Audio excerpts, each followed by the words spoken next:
Assalamualaikum warahmatullahi wabarakatuh. Perkenalkan, nama saya Wahyu Aji Saputra dari kelas manajemen D semester 5. Pada kesempatan kali ini akan mempresentasikan materi tentang investasi jangka pendek dan investasi jangka panjang pada sekuritas. Investasi ini dibagi menjadi dua, yaitu investasi jangka pendek dan investasi jangka panjang. Nah, pada kesempatan kali ini dikhususkan membahas berkaitan dengan investasi jangka pendek, tapi terkhusus pada sekuritas. Pengertian investasi. Investasi adalah aktivitas menempatkan modal, baik berupa uang atau aset berharga lainnya, ke dalam satu benda, lembaga, atau satu pihak dengan pemodal atau investor yang kelak akan mendapatkan keuntungan setelah kurun waktu tertentu. Kita masuk pada bentuk investasi. Yang pertama ada tabungan. Yang kedua, deposito berjangka. Sebenarnya, deposito ini mirip dengan tabungan. Resikonya yang rendah membuat deposito kerap dipilih oleh investor pemula. Namun, jika dibandingkan dengan tabungan, ada dua hal yang membedakannya, yaitu tingkat bunga dan adanya waktu jatuh tempo. Yang ketiga ada properti. Investasi properti memiliki beberapa kesamaan dengan investasi emas. Ada benda fisik yang Anda beli di sini. Nilainya juga dipastikan terus mengalami peningkatan tanpa banyak fluktuasi. Selain itu, resikonya juga terbilang rendah. Ada beberapa model investasi properti yang biasa digunakan. Cara yang paling sederhana adalah dengan membeli tanah, membangun properti di atasnya, dan menjualnya saat harga dinilai sudah cukup tinggi. Sedangkan, untuk cara kedua, Anda bisa menyewakan properti untuk mendapatkan aliran pemasukan. Yang keempat, logam mulia emas. Ini bisa jadi pilihan yang cukup menarik. Sama halnya dengan deposito, risiko investasi emas juga rendah. Nilainya cenderung stabil dan terus mengalami peningkatan setiap tahunnya. Dan yang kelima adalah sekuritas. Sekuritas adalah bukti utang piutang atau bukti pemilikan modal dalam bentuk surat berharga yang dapat diperdagangkan. Sekuritas di sini terbagi menjadi dua. Yang pertama adalah dalam bentuk saham, yaitu sekuritas yang menggambarkan atas kepemilikan perusahaan. Yang kedua, sekuritas obligasi atau utang, yaitu instrumen keuangan yang diterbitkan oleh perusahaan pembuat surat berharga. Yang besarnya nilai utang tersebut akan dibayarkan kepada pemegang surat atau kreditur pada saat jatuh tempo dan biasanya disertai dengan bunga yang dibayarkan secara berkala. Kita masuk pada tujuan investasi. Tujuan investasi yang pertama yaitu memanfaatkan kelebihan kas dari kegiatan operasional perusahaan. Yang dimaksud yaitu, bila perusahaan memiliki kelebihan kas, ada beberapa alternatif yang dapat dipilih untuk memanfaatkan kelebihan ini. Yang paling mudah adalah membiarkan kas tersebut tetap menganggur, tidak digunakan untuk apapun. Namun, adalah lebih baik menginvestasikan kelebihan kas dalam saham atau obligasi perusahaan lain. Dengan cara ini, perusahaan dapat memperoleh tambahan pendapatan berupa dividen atau bunga. Bila perusahaan menginvestasikan kelebihan kas ini dengan tepat, nilai jual atau nilai pasar investasi akan naik, sehingga akan semakin menguntungkan perusahaan pada saat saham atau obligasi tersebut dijual kembali. Tujuan investasi yang kedua adalah memperoleh pendapatan. Dengan adanya investasi, kita bisa mendapatkan pendapatan yang tetap dalam setiap periode yang dapat berupa bunga, royalti, dividen, atau uang sewa dan lain sebagainya. Tujuan investasi yang ketiga yaitu terjaminnya kegiatan operasional perusahaan. Yang selanjutnya, selalu tersedianya bahan baku. Tujuan investasi adalah untuk menjamin tersedianya semua bahan baku dan untuk mendapatkan pasar untuk produk yang dihasilkan. Tujuan investasi yang kelima adalah mengendalikan perusahaan lain. Yang dimaksud dengan tujuan investasi adalah untuk mengontrol atau mengendalikan suatu perusahaan lain. Dengan melakukan investasi pada suatu perusahaan, kita ikut terlibat dalam pengambilan keputusan dengan melalui pemilikan sebagian ekuitas suatu perusahaan tersebut. Selanjutnya, sekuritas diklasifikasikan menjadi 4. Yang pertama, sekuritas yang dimiliki sampai jatuh tempo. Sekuritas yang dimiliki sampai jatuh tempo ini dimaksudkan untuk dimiliki atau disimpan oleh perusahaan sampai dengan jatuh temponya. Kemudian yang kedua, sekuritas yang tersedia untuk dijual. Sekuritas ini sengaja tidak dimiliki sampai jatuh tempo dan juga tidak untuk diperdagangkan, tetapi perusahaan akan menjual apabila perusahaan tersebut membutuhkan kas. Klasifikasi yang ketiga yaitu sekuritas yang diperdagangkan, yaitu sekuritas yang dimiliki oleh perusahaan untuk diperjualbelikan dalam jangka waktu yang sangat singkat. Dan yang terakhir adalah sekuritas yang bertujuan untuk mengendalikan perusahaan lain yang dimaksudkan untuk dapat mempengaruhi atau mampu mengendalikan secara signifikan perusahaan lain dalam jangka waktu yang sangat panjang. Kita masuk pada pengertian investasi jangka pendek. Investasi jangka pendek yaitu investasi yang bersifat sementara atau kurang dari satu periode akuntansi dan segera dapat dicairkan apabila perusahaan membutuhkan kas tersebut. Disebut investasi berjangka pendek karena waktu penempatannya singkat, maksimal 12 bulan bahkan bisa kurang. Memiliki resiko cukup tinggi, namun potensi keuntungan atau return yang didapatkan besar. Bagi pemula yang sedang belajar berinvestasi, bisa memilih jangka waktu pendek ini dengan keuntungan cepat didapat. Berikutnya adalah tujuan investasi jangka pendek. Yang pertama, mendapatkan selisih harga atau capital gain dari transaksi pembelian dan penjualan sekuritas.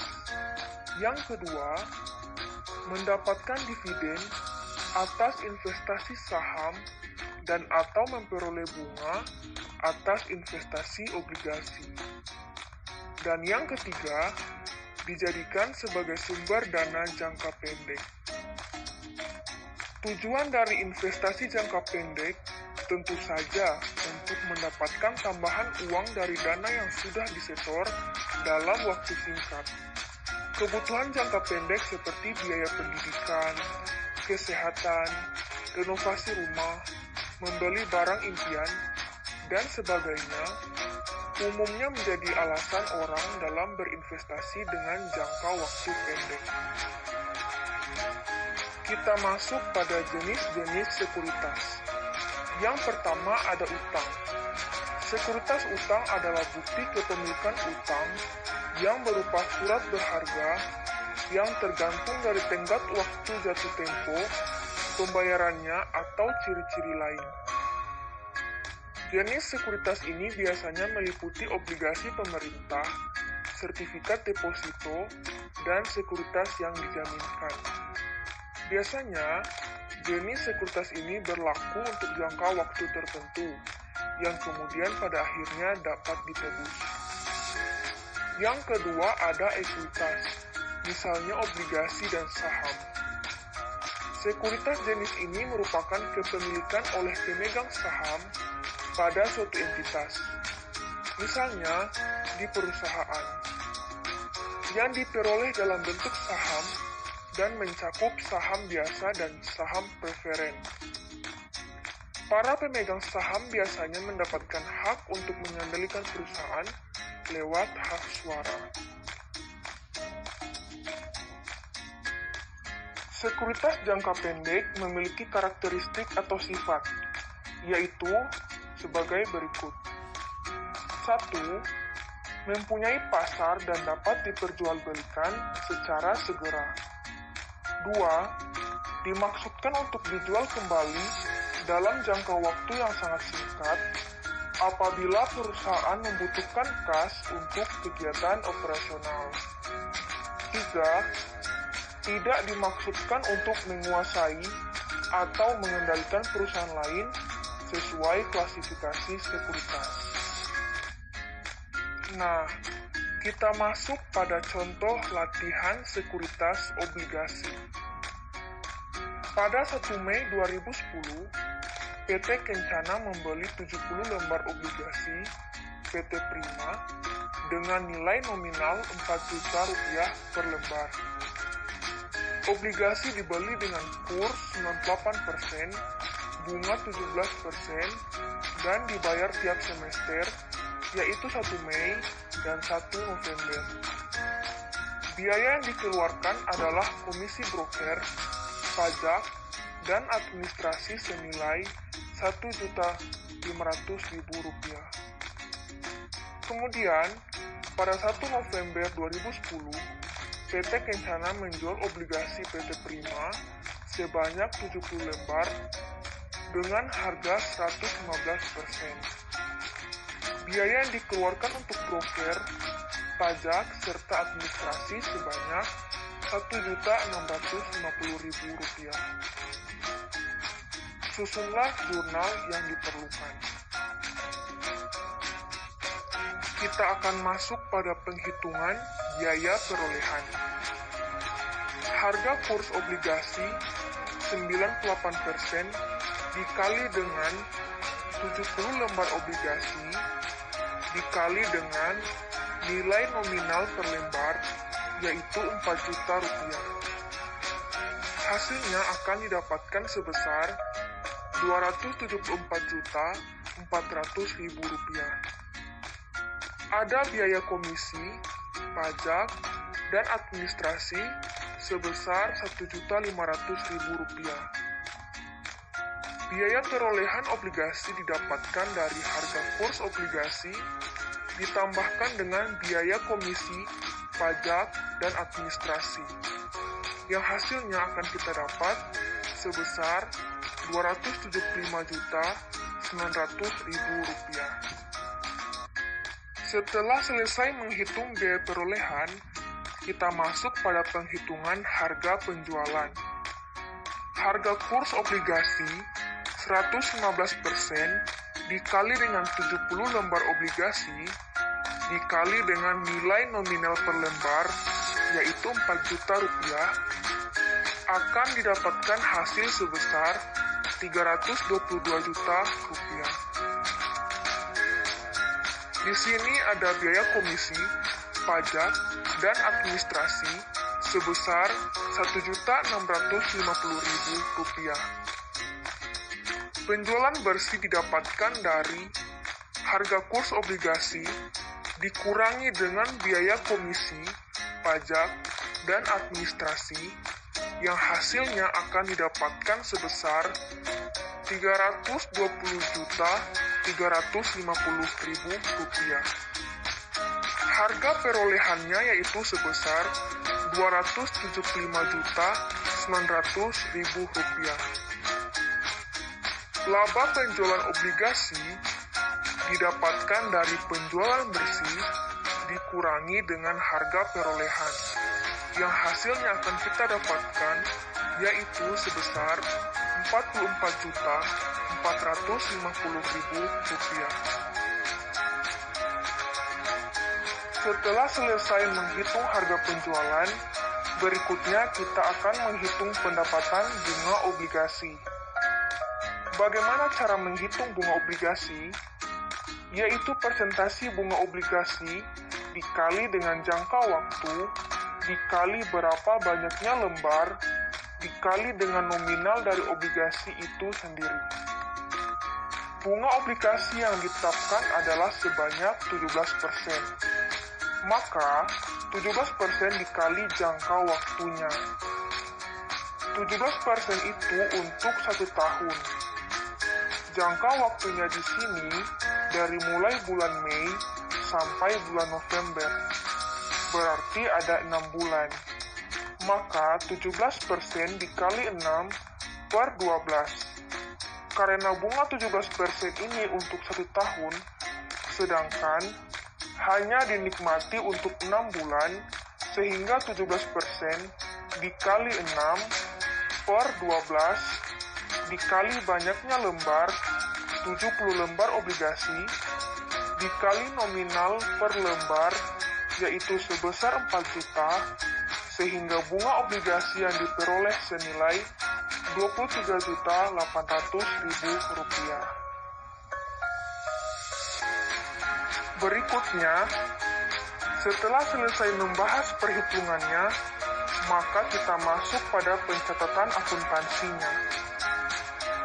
Pada waktu memperoleh atau membeli obligasi, maka jurnalnya, debitnya investasi jangka pendek obligasi, karena dia memperoleh tambahan aset, maka ketika aset bertambah, dicatat di sisi debit, maka investasi jangka pendek untuk obligasi di posisi debit sebesar Rp275.900.000. Pada waktu perusahaan memperoleh investasi obligasi, tentunya perusahaan mengeluarkan kas, sehingga kasnya dicatat di sisi kredit sebesar Rp275.900.000.